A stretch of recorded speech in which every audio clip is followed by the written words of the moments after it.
Bum bum bum bum bum bum bum bum bum bum bum bum bum bum bum bum.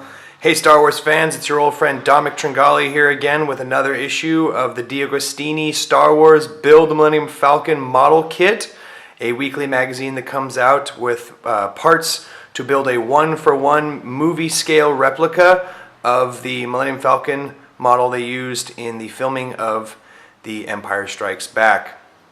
So every issue past the first is €10.99. So this being issue 24, that brings the grand total up to €256.27. If my math is correct, which I think it is. So let's just jump right into this issue and see what we got. All right, so first things first, we pull focus here. We have talk about Mon Calamari Star Cruisers. So this article is rather interesting. Talks about how the Mon Calamari ships, there's no stock cruiser type. Every single ship that they ever built was custom and varied from one to the other. The Mon Calamari were more or less a peaceful people who were explorers. But eventually they decided to turn on the Empire and join the Rebel Alliance. And they had these huge space-going vessels. So when they joined, they retrofitted them rapidly to be suitable for joining the Rebel Alliance fleet. Now, while they could not actually put up a decent fight against a Star Destroyer, they certainly did add a considerable amount of oomph to the Rebel fleet, okay? And then we have Admiral Akbar here. It's a trap! That's his most famous line. Everyone always, goes with that one. And it holds something like 36 starfighters, probably X-Wings, I assume. So it also was the location, Home 1 is the name of Admiral Akbar's ship, and it was the location of their briefing before their desperate run on the second Death Star. Some interesting articles here about how they built the models. So even though there were multiple Mon Calamari cruisers in the final battle of the second Death Star, in reality, Industrial Light and Magic only built 2 models, and they just kind of were able to subtly change them so that people could not necessarily tell that they were just looking at the same 2 models over and over again. Interesting stuff. I guess, of course, as we talked about with the last issue, some species like to flood their compartments. So the Mon Calamari, being an aquatic species, they had to drain out all the water from the passageways in order for the human crews to operate on board. So interesting stuff. Here we go. We go back to Naboo for a second with this Guide to the Galaxy article talking about the planet Naboo, specifically the capital city of Theed. The largest building in Theed, of course, being the palace. Now, the thing I thought was interesting about the Naboo is that they have an elected monarch. That's kind of strange. Monarchs are usually a hereditary title, but they have elected ones. Apparently, every elected monarch has to build onto the palace itself, so that's why the palace just keeps getting bigger and bigger. Everyone's expected to build a turret or a tower and make the building actually bigger. Obviously, this was a combination of modeling, digital effects, and actual matte paintings of real landscapes. Very interesting how they got that off. And then we have the planet Starport, which we see in the second film of the prequels, Attack of the Clones. This was apparently built with reparations money they got from the Trade Federation. That didn't exist beforehand. The shot of the Gungan parade from the first Phantom Menace film, mixed media. Honestly, a lot of people give the re-releases some shit. They say they shouldn't have changed the films at all. And the one glaring thing that stands out in my mind that I always hated was that George Lucas added that celebration scene at the end of the Return of the Jedi, where everyone's celebrating that the Empire has been dismantled and the Emperor is dead. I mean, they like show Coruscant and they show Naboo and everyone seems to be celebrating. Now, I mean, I guess Naboo would be like the one planet that really should be celebrating the Emperor's death because, like, you know, Senator Palpatine is from Naboo, so I mean, it's kind of like, you know, they got that black mark on them. You know, people. I mean, I would think that like people would be pretty concerned about anyone from Naboo, and I don't know. Anyway, then we go and continue on talking about Starship medical facilities. This one talks about a little bit more on the medical facility on the Falcon and how when Han Solo and Chewbacca joined the Rebel Alliance, they decided to retrofit one of the bunks into a suitable med bay using a med scanner and a number of different tools and medications. And as I said before, like Mark Hamill had actually suffered a facial injury in a car accident. I believe he's driving a Porsche and he crashed it. So like George Lucas had to explain the scar. So he had that scene with the Wampa, and they built the Bacta tank to explain, you know, him getting, you know, healed up. But the Bacta tank actually apparently, when it was built in 1979, was held 1,800 liters of chlorinated water and was the largest tank of its time. Nobody had ever built a tank that big. Obviously nowadays 1,800 liters isn't that big of a deal, but it was built by an aerospace company. I thought that was kind of interesting, to be honest with you. And apparently there were 2 things that went wrong during filming. Like one time a bulb shattered or the mirror shattered and sent like shards of glass down into the tank, but luckily Mark Hamill wasn't actually in the tank at the time. And then this last little section here is talking about med droids within the Star Wars universe, and the common ones, of course, being the FX models and the 2-1B series, the surgeon droids and the medical assistant droids. I always thought these were kind of scary, but apparently they're supposed to be really good at their job based on what I've read here. So that's interesting. I thought that was kind of cool. And of course, we jump into the green section, the parts section. So today we're going to be putting together a lot of 10 pieces of framing. So let's take a look at this parts bag. Here it is right here, parts bag number 24. Let's tear this open and see what we find inside. So going biggest to smallest, we have this exterior hull piece. This will be on the lower hull, just like all the other pieces we've been getting lately. Rather large piece, but we're going to put that to the side because we're not going to need it for now.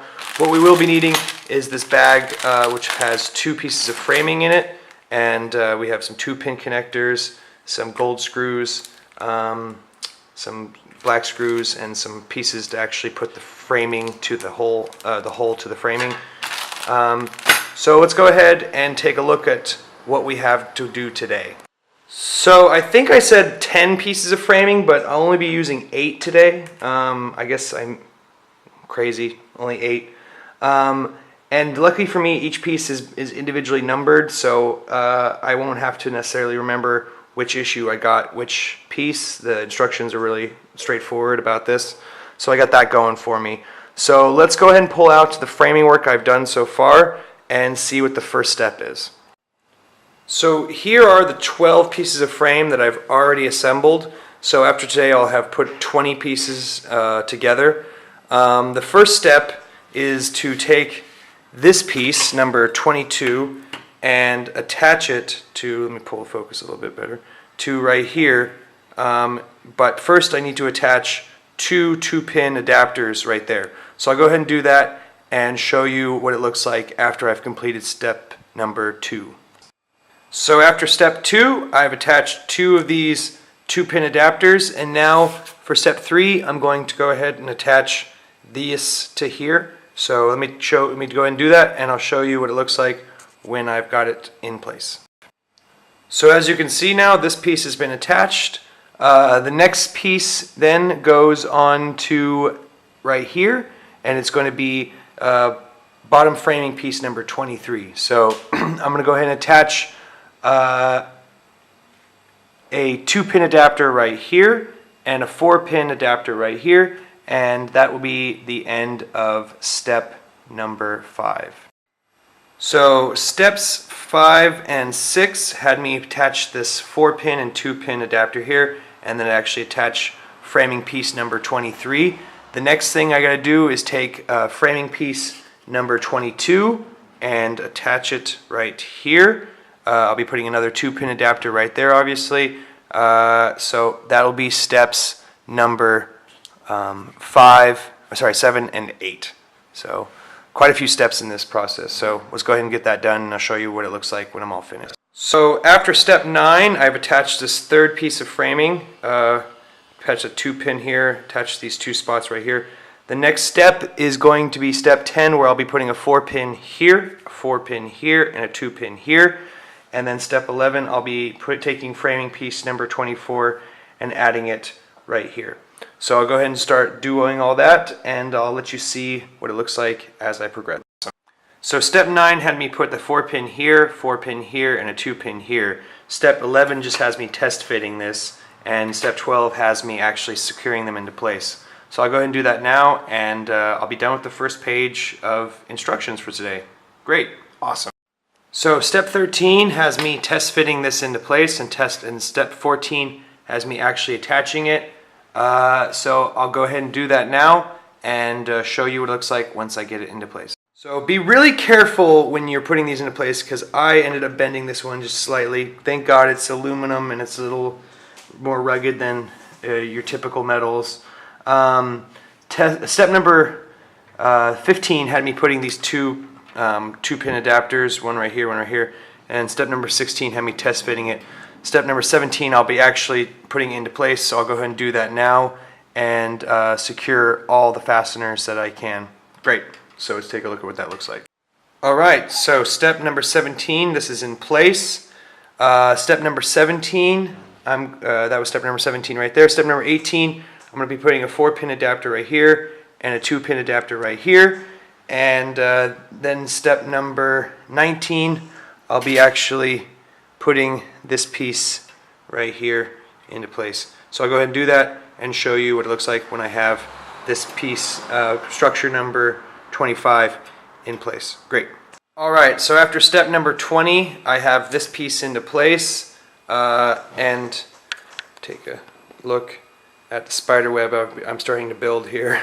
So the next step that they have me going for is to attach a radial rib right here. So I'll go ahead and do that for step number 21 and show you what it looks like when it's all in place. Great.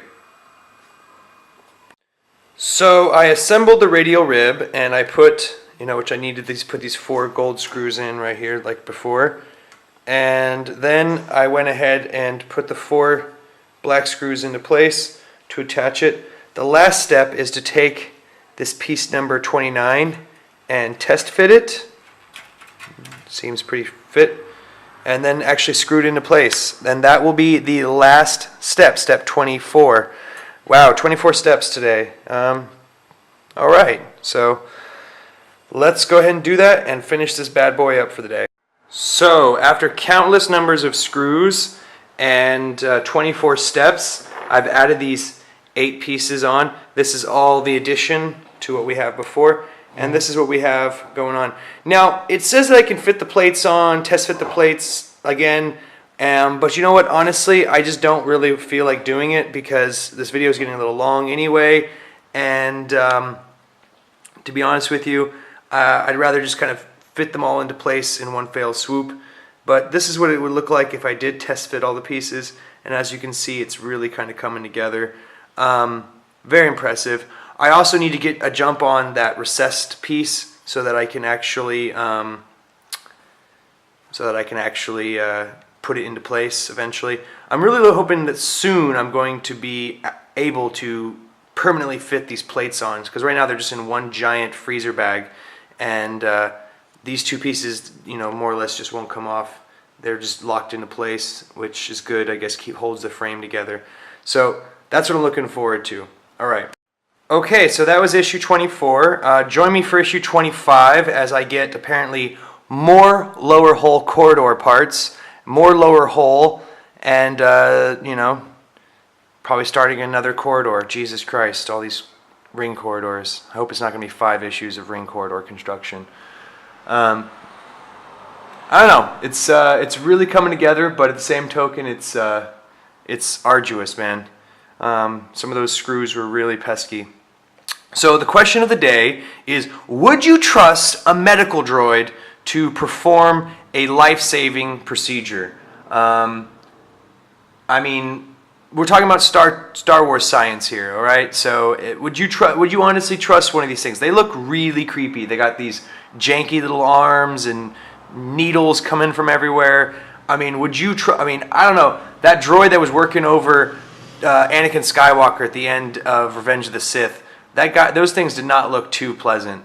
I wouldn't trust one. So I just want to hear your thoughts. If you would trust a medical droid, or would you hold out for a breathing, living doctor? Okay, guys, make sure to hit that like button. Go ahead and hit the subscribe button if you haven't already. And guys, I'll be seeing you real soon for issue 25. Take care, man. Bye-bye.